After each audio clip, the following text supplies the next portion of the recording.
Broke the camera already, huh? Hey, your mic works. Okay, right back here. All right. Okay. Are we ready? Yes, we're ready. Okay, we're talking today with Mr. Eldon Hunsberger of Rockford, Michigan. The interviewer is James Smither of Grand Valley State University. Mr. Hunsberger, can you start by telling us a little bit about your own background?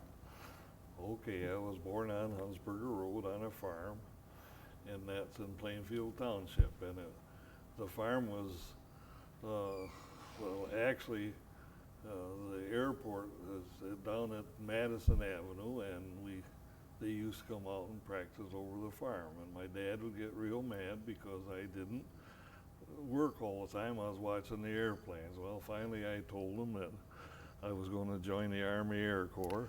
Okay, and now that would be like after you finished high school? During high school. Okay. I mean, it's when we were doing all that. And, well, then I had to have the 2 years of college. Well, to get the 2 years of college, of course, you got to pay tuition. So to get the tuition, I was in 4-H club, and he had given me a calf, and it grew up to be a cow, and it had a calf, and I sold it for $300. So $300 paid for the 2 years of college. Okay, and so when did you attend college then? When did I? When did you attend college? What years? 41 and 2. No, 40 and 41. Okay. Oh, And then when you were in college then, did they encourage you to go to the Air Corps, or did they have other ideas? well, they were encouraged me to go to the Navy. And so I got down to Opelika, Florida. In other words, I passed all my physicals. I thought I went down to Opelika, Florida. And as we were playing around and looking at the steermans and everything and talking and everything, and then they called me to the dispensary and they said, "You flunked your physical. You got a little overbite." So on my way home, we had a transfer trains in Cincinnati. It happened to be December the 7th, and all you could hear about it was about Pearl Harbor. So I went home, and I said, I tell them all the time that I never flunked a physical, and I'll just join the Army Air Corps.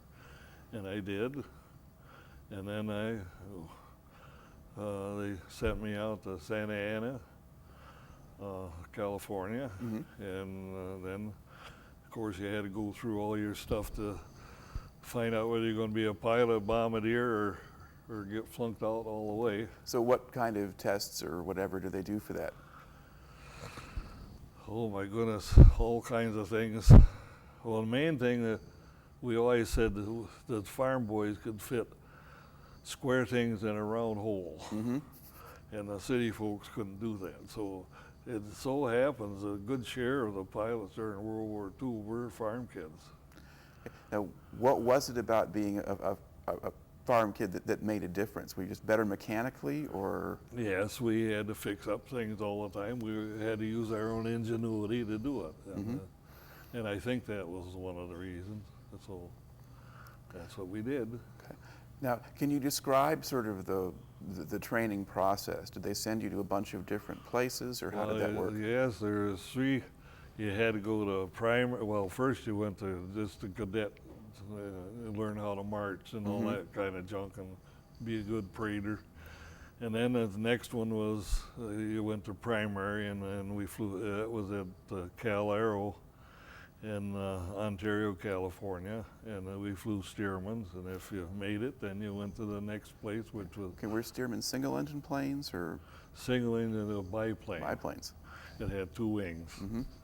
Okay, and so then we went up to Minter Field in Bakersfield, California for basic, and that was what they called a multi-vibrator. I mean, that BT-13, but that was their nomenclature on it. And from there we went to La Junta, Colorado, and then we started in the twin engine. And so we were flying AT-10s and 11s. No, we didn't fly 11s. We flew AT-10s and 17s. But they had an AT-9, and if you flew the AT-9, you'd fly a P-38 or a B-26. Nobody knew what a B-26 was, so they were all thinking they were going to fly P-38s. out of the class of 120, there were 6 of us went to B-26s. Nobody went to P-38s. You had to keep flying that AT-9 in order to do it because it was an unusual little airplane.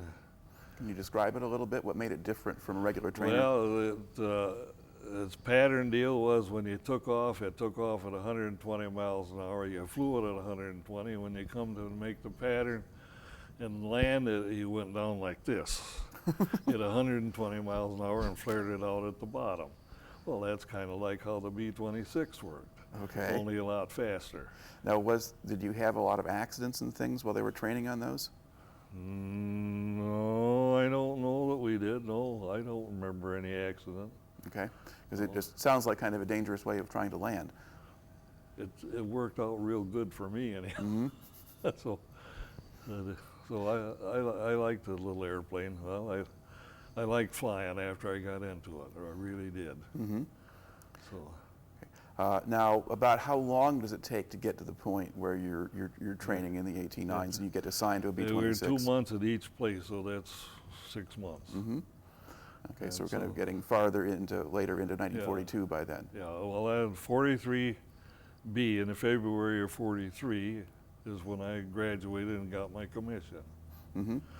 Now, at that point, had you trained in a B-26 yet, or? Well, no, then I was on my way to, well, of course, they gave you a little leave, and then, then they assigned you to a station, and I went down to,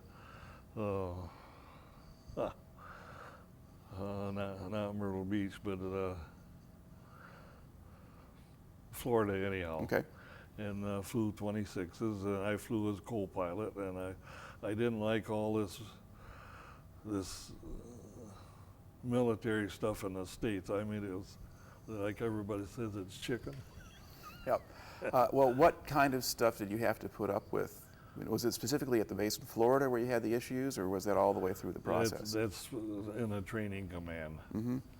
And so I joined right up with the crew, and we ended up in Savannah, Georgia, and they gave us a brand new B-26, and we flew the northern route.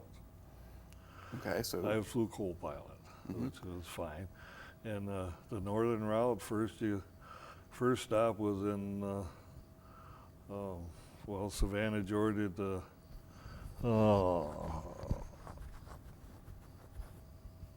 I don't know, you get to New York or Massachusetts or something like it's that? New Jersey anyhow. And then Presque Isle, Maine, and then Goose Bay, Labrador, and then we went to Bluey West 1 in Iceland, in Greenland, excuse me, and then Reykjavik, Iceland, and then down to the Isle of Man, which is just off of British. So the reason we landed there is because we weathered in England. Then we went down to New England and had a big fuel tank put in so we could go to Marrakesh, which is in Morocco. So we Now, what time of year were you making that trip? summertime. Okay. And so did you get to get a look at Greenland and Iceland and places like that as you were Well, approaching them? it was strictly, we had to keep going. Well, in Newfoundland, we were held up till we had good weather to go into Greenland. And so we went and did a little fishing, but we didn't catch nothing. and we talked with the people and that, and it really was a good experience. When we got into Iceland, we were met by a buck private. We thought it turned out to be it was FBI. You don't go to town because that's pro-German. So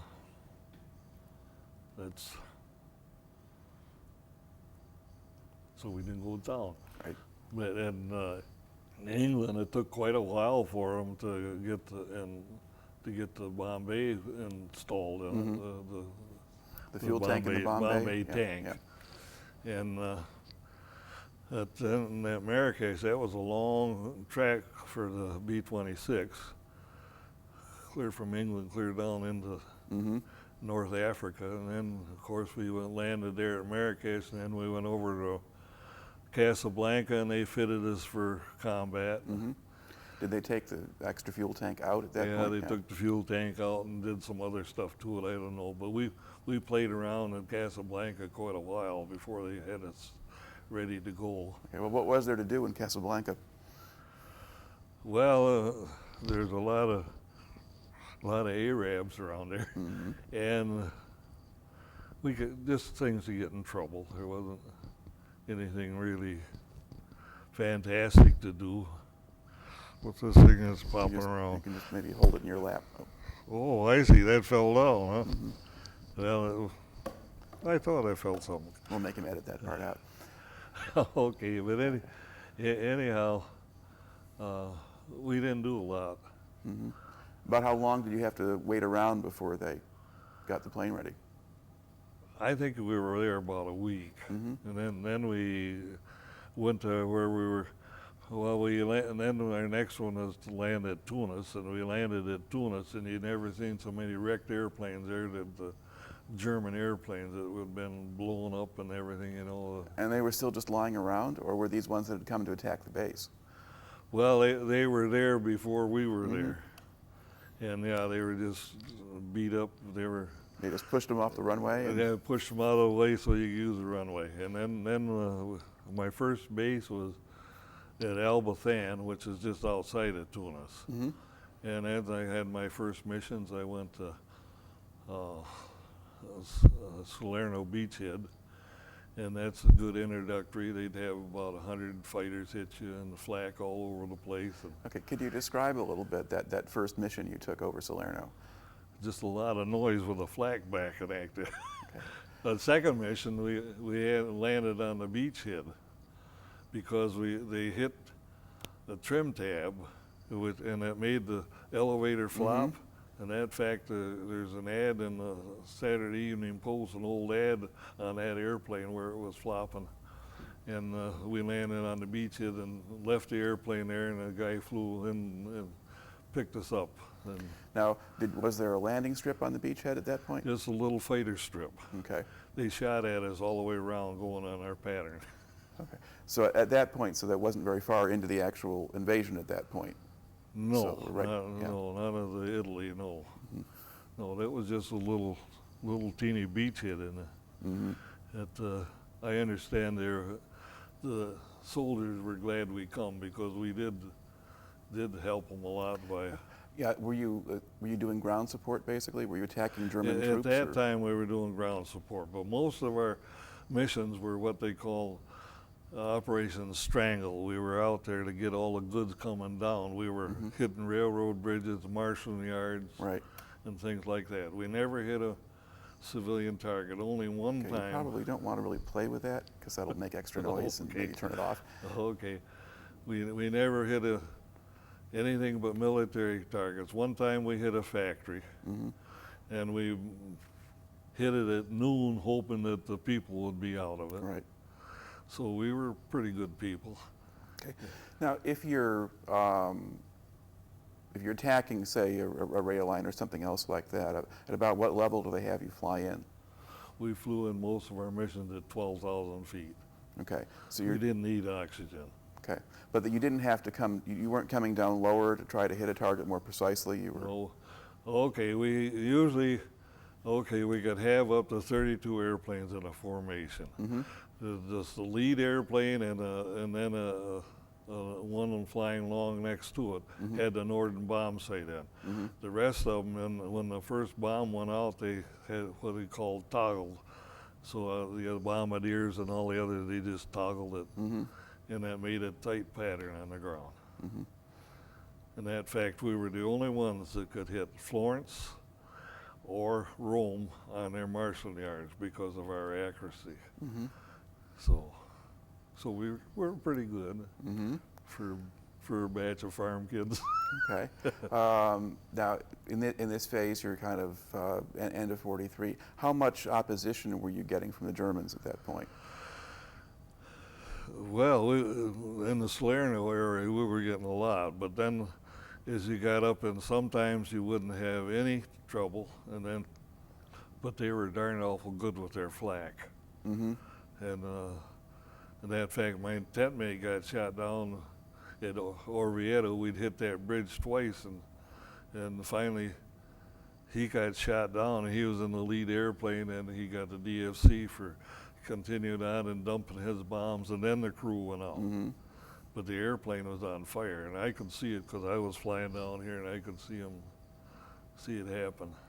Okay. Now, were you still a co-pilot through all of this, or? No, I got to be pilot at my 13th mission, and then you take turns being pilot or co-pilot. Okay. How many men are in the crew for a B-26? 6. Okay. 7 if you're in a lead airplane. So that, why does the lead airplane have a 7th one? Is that right? They had a navigator. Okay. So the rest of you guys didn't need a navigator, you just follow the leader? Yeah, that's what we were doing, yeah. So what do you do when the leader gets shot down? I don't know, it was easy finding your way around. You didn't have any problem. Yeah, and I guess you're flying pretty much the regular routes and you know where your Seat base of your is. pants, the same old stuff you hear about. All right. Now, with what kind of frequency do they have you flying?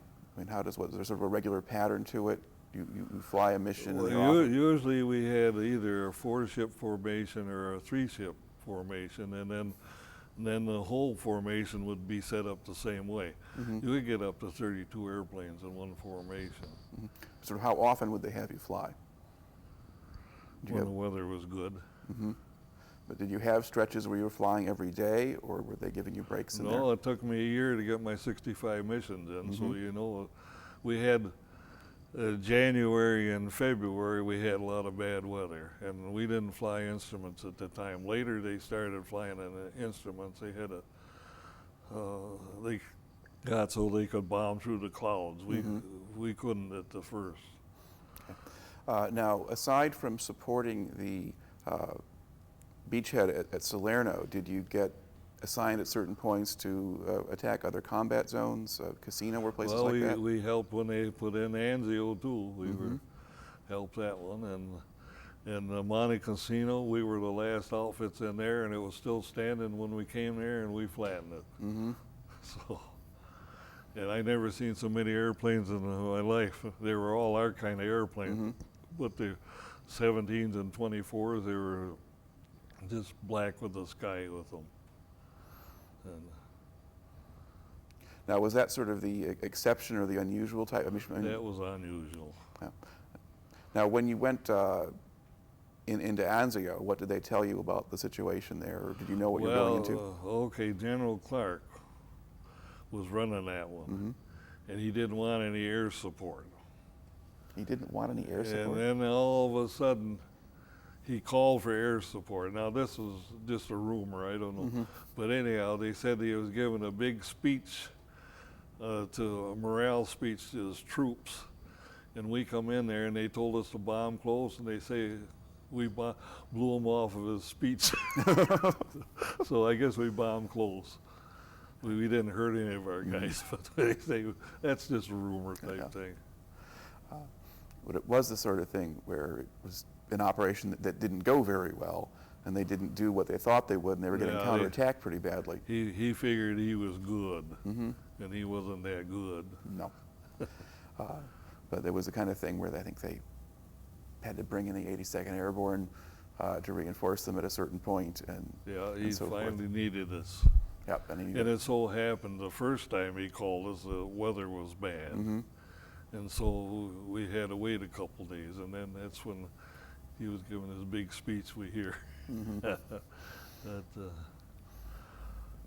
Okay. Now, how long did you stay based in North Africa? Well, I was only there about 2 months, and then we went up to Sardinia, and they had a nice field up there. It was a old German field, and we could take off 6 airplanes at a time with the B-26, and that was really fun doing it. You form up, instead of forming up 1 airplane at a time, you could take 6 up, and you could get your whole mission out and nothing flat. Plus, you could go farther because you didn't use all that gas up to get up forming there. up. Yeah, you were a lot closer to the target up there. Now, what were conditions like on Sardinia? What were the people like? What was the setup like for you? Well, you didn't have too much association with them, but we had what they called bat boys that would come in and take care of your tent for you, Mm-hmm. and they and we used to go to town, and this one woman, she could bake the best cookies there was, and I mean, but they were pretty desolate at that time. Mm-hmm. Now it's a big vacationer spot. Right. Yeah. And at that time, I mean, were they farmers or fishermen or? They were still using all their old donkeys and Mm-hmm. stuff to. They had these little ponies be pulling great big wagons full of brush and stuff. I don't know what all it was. And of course we were bad. We used to buzz them and they'd lay down. I mean, we're naughty too. As far as you could tell, did they have much interest in the progress of the war, or?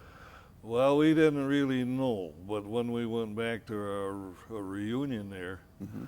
we kind of wondered what it would be like. And when we got to the base there, these guys our age, they come out and they hugged us and cried for us and the whole works, and then they wined and dined us and the whole thing. So they liked us. Because it's the sort of place where you're not really clear how popular Mussolini would have been in a place like Sardinia in Well, the first place. that's what we wondered, whether seeing we toppled Mussolini, whether that was good or bad. As far as I know, it turned out good. Okay. Now, as you're making these missions and so forth, what kind of losses was your unit taking? I mean, were planes getting shot down regularly, or? The B-26 had a best loss rate of anybody. We had 1/10 of 1%. The 17s and that, I understand, they were 18 to 20%. Mm-hmm. And the 25 or the 50s were Just come on. 24s and 25s. 24s and 25s. All of them were bigger loss than we were. Do you have any idea why that would be the case? We had a tough airplane, and it was faster than all the other bombers at that time. Because I think some of the sort of the stuff that I remember reading about the 26 and so forth is that there were people who didn't like flying it or were afraid of it or something like that. Was it maybe any harder a plane to fly than a 25 or a 17? Actually, it was easier, but it was faster, and the approach was faster and everything, but it was easier. I flew a B-25 home, and I flew the southern route home. Right. So I seen a lot of the world that way. I mean, how did they compare as planes? I mean, if you're flying a 20, I mean, aside from the fact that a 26 is faster, is there much difference otherwise? It was more stable because of its speed and its weight. Therefore, that's why we had more accuracy on our bombing. The B-17, they bounced around up there like mad. Right. And when you're bouncing around, you just can't clue in, and then you're up at 20,000 rather than 12. So that's my theory. Now, how would you know what effect your attacks had? How would you find out about that? They had pictures, they had cameras underneath it, of the airplanes that were taking pictures all the time. Okay. Now, as we move forward into 1944 and the attacks go farther and farther north, and the land forces get farther and farther north in Italy, and they get past Cassino. Well, okay, the group went on up into Corsica next, and then, but I was already home. And then they went on into France, and they had two different stations into France, and they went up and right to the end of the war. Now, at what point did they send you home? Well, okay, so first it started out, we were supposed to go home at 40 missions, and then they couldn't get enough replacements, so they went to 50, and they couldn't get enough replacements, and then they said until you get nervous, and I didn't think I was nervous, but they told me at 65 to go home. I wanted to fly some more. Okay. Now, at that point, what was the date when they sent you back, or around what time of year? It was in the summer. So summer of 44 then? 44, yeah. Okay, so you'd been there 1 year. about a year. Okay. It was August of 44 when I left, and it was August of 43 when I got there. Now, when they gave you your orders to go back, were you going to be sent back to a training command, or would you get discharged, or what was the deal? Well, we started out, they sent us to Naples, Mm-hmm. and you waited and waited for this darn boat to ride back. Well, then the Mount Vesuvius had blown up, and they had these B-25s there, Mm-hmm. and they were flying them back for couriers because they didn't want to put them in combat. Mm-hmm. So we went out to the airport and me and another guy, and fly that one around. We'd never been in a 25, Mm-hmm. so we flew around. Oh, shoot, that flies good. So we flew it home. So, like I say, the southern route, you've heard of Ascension Islands Mm-hmm. and Brazil and Puerto Rico and all that. And we got home, they wouldn't let us fly it because we weren't checked out. Mm-hmm. But they wanted one to go to Texas and one to go to New Jersey, and so I rode co-pilot for that. Mm-hmm. But, Now, once you delivered the plane, what did you do next? well, then, I started getting in the training command. First, they gave you a little leave to go down to Miami, and then I went to Dodge City, Kansas. And they wanted me to be an instructor, and I didn't want to be an instructor. And then I got in trouble because, again, that training command. Mm-hmm. And overseas, we're just one big family. I Right. mean, and we didn't even wear rank or nothing. Mm-hmm. Okay, so I liked to fly the link trainer, which is a lot of fun. And I was going down there one day, and here comes this colonel, and he salutes me, so I salute him back. I don't have no rank on me. Mhm. He turned around, come back, madder and all get out. He says, "What rank are you?" "I am a first lieutenant, sir." "You're going to go to Army," what did they call it? Anyhow. So I supposed to dress up right. Well, the next thing you know, they did the best thing for me they could. I went down and towed gliders down in Texas Mm-hmm. in a DC-3s or C-47s, and that was a lot of fun. You're towing gliders. Was that to train people for glider landings, or? Yeah, we'd take them off Mm-hmm. and then let them loose, and where they went, I don't know. Did you ever take a turn flying in a glider? No, I should have.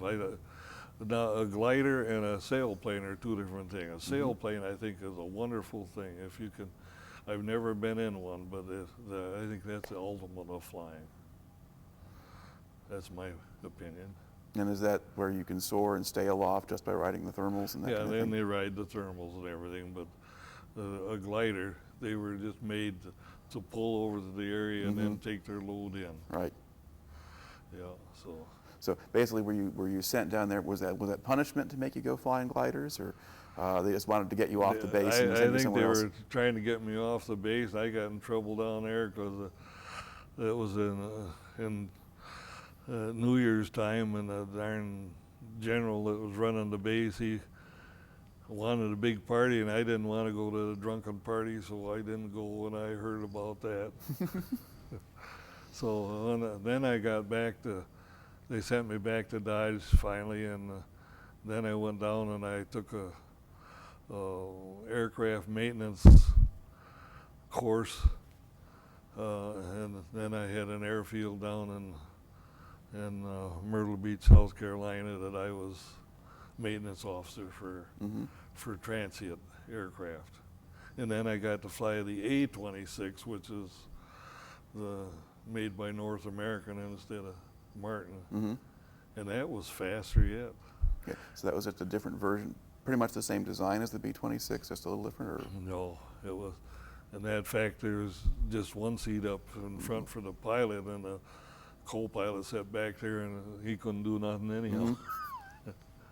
So, and then that was about the time. Well, I kind of wanted to stay in. And then several of the guys were going up to, I think it was, anyhow, it was South Carolina. And I went up there, rode up there with them. I shouldn't have done it because seeing you're in the reserve, you get $500 a month or a year for for being in, and I had 4 years. That's $2,000 at that time was a heap of money. Yep. So I accepted it, but I stayed in the reserves, and like I say, and then I got we flew. First, we flew out of Grand Rapids. We flew T6s out of Grand Rapids, and then they started going to Detroit, and then we could fly. We flew C-46s, AT-11s, AT-6s, and everything like that. And then, of course, I got recalled in Korea. Okay. Well, in between there, what other kind of work were you doing? Most of the time I was doing carpenter work. Me and my uncle, we built houses for quite a while. Okay. And so you had that, and then combination of that and the money from the reserves, you're probably doing fairly well. Yeah. All right. I didn't ever make a lot of money. Well, I probably should have took the GI Bill like everybody did, because they say if you go to college, you're going to make more money. Right. Is that the main reason you want to live? Just to make more money? I think you want to be comfortable. And I'm comfortable. Okay. All right. So you get recalled then for Korea. Yeah. When did they recall you? Was it 51 or 50 or? 52, April of 52. And I was in 2.5 years. I flew 800 hours in a B-29, KB-29s, refueling fighters. Okay. And where were you going to do that? Well, I started out at Roswell, New Mexico. Well, it started out, they put me, seeing I was in aircraft maintenance, they put me in supply. I said, I don't belong on supply. So I went to, again, I went to Squadron Officers Course down in Alabama. And I said, when I come back, I don't want to be in supply, and sure enough, I was. Well, he sent me down to headquarters, and the guy was looking for an aircraft maintenance man. I said, here I am. And that's when I got into the B-29. And I enjoyed it.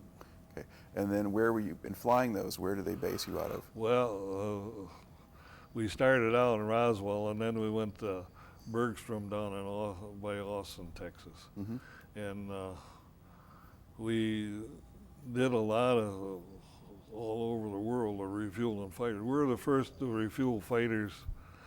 That they had that one deal where they started out, and the fighters started out in Georgia, and they ended up in Hawaii. And we refueled between Hawaii and San Francisco. They said we couldn't get any fuel out of that San Francisco outfit. You guys come our way. So we went towards them and refueled them. And then they gave us a party that night because they would have been in the drink. So. Now, did they actually send you over to the Korean War zone, or did you mostly stay stateside? Yeah. Didn't get shot at that on that. That's okay. You probably had enough of that already. Well, somebody's got to get shot at.